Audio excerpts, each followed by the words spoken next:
Assalamu alaikum warahmatullahi wabarakatuh. My name is Sana Muhammad Bajubair. I'm from class 4 IC. Today I'm going to present about research methodology, the two stages of collecting data and sampling. I hope you enjoy it and let's go. So when you have a bunch of data, statistical data, there is many ways and things to do with these data.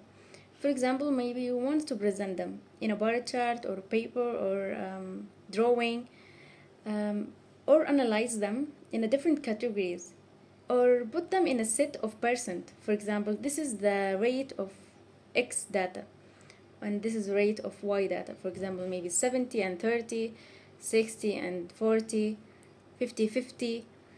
But I think before all of that, we need to know and understand the ways of collecting data, how we can get these data so we can get the benefit from them and use them. So basically, we have two types of data collection methods. We have primary data collection and secondary data collection. Primary data is usually a current study or recent study that they took.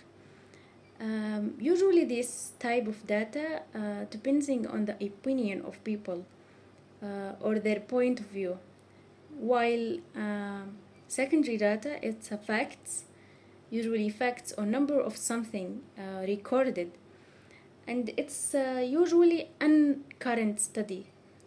They took this information from like a while. Examples, surveys. For the primary data, surveys, interviews, and opinion polls.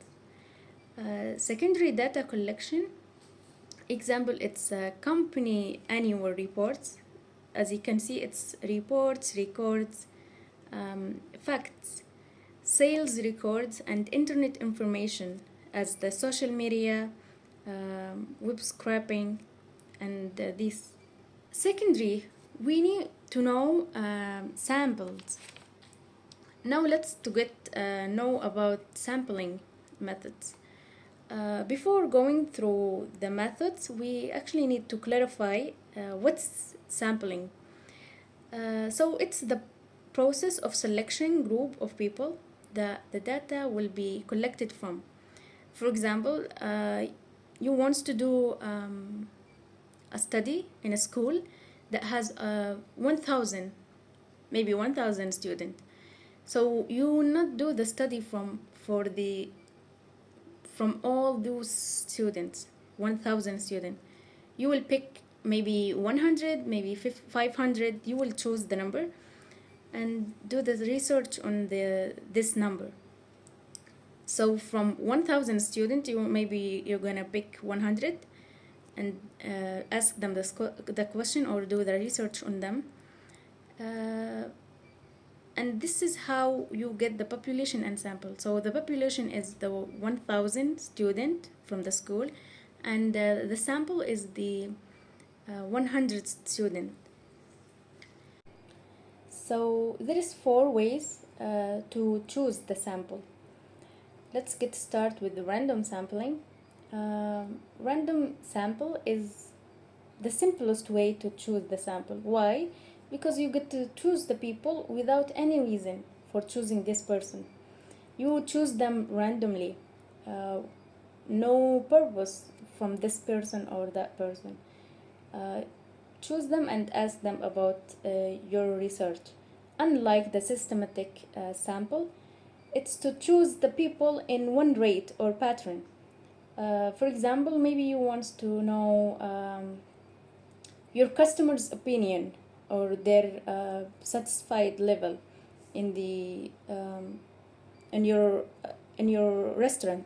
You have this system that you will ask every 5th customer. So you're going to ask the 5th customer, 10th customer, and 15th customer, and like this. You have the rate of 5 every 5th customer. Or maybe you want to ask the customers every Monday or every Tuesday. You have one rate about asking this sample. But this method doesn't work if the sample knows about the rate. For example, you are a teacher and you decide to check the homework every maybe Monday. If the student know that you're checking their homeworks in Monday, they may be just going to solve the homeworks just in Monday.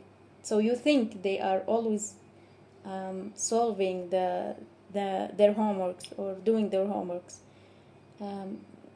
So basically, systematic sample does work if the sample doesn't know about the rate or the pattern that you're going with. Stratified sample is to choose one person from each group. So you want to ask about the satisfaction level from your employees. So you're going to pick one person or two from each group or major that working with. Maybe you want to the group of accounting, and you're gonna take one from the group of accounting, take one from group of HR, take one person from a group of designing, and ask them about their satisfaction level with working with you or advising on these things. And cluster sampling is to choose group, not just person. You choose group from the whole population.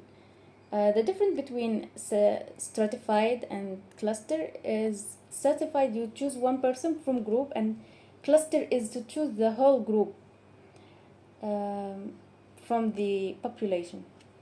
Lastly, we have two types of sample that are not really preferred to be in the research: convinced sampling and volunteer sampling. Convinced sample is the kind of sample that is really currently available. For example, it's your family, because this sample is like next to you in your home, or maybe your friends.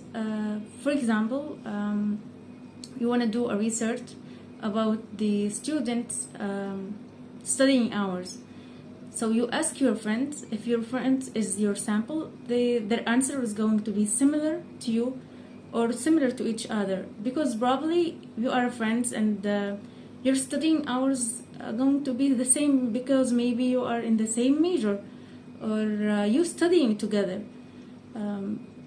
So it's not going to be so useful informations or data collection. And volunteer sample is to take the data from the people that they volunteer to give their information. You don't get the data from all the population. So like maybe there is some people that are too busy to take the data from, or maybe there's people that too shy to take the data from. So you don't take the data from all people. You just take the data from people that they asked you to take the data from. And this is the two types of the sample that not really preferred to be in the research. And that's everything for data collection and sampling. I hope you get a benefit, and thank you for watching.